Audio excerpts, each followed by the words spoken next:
under canopy tonight is Everett Joyner, professional exhibition pro-rated coach, rated skydiver as well. Over 90% of skydives have been made specifically geared towards training or for executing college and NFL football stadium demonstrations. Everett got his start in demonstration skydiving. He was a member and a former commander of the Air Force parachute demonstration team, and he's been working hard to expand his skill set by training with and learning from senior members of Team Fast Tracks.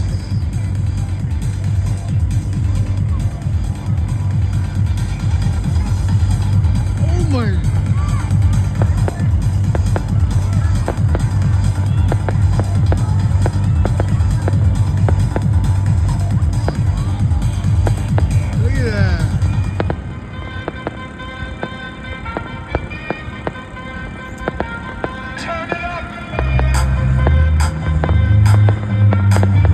Ground, of course, a great reflector of sound. Let's give it up for Team Fast Tracks.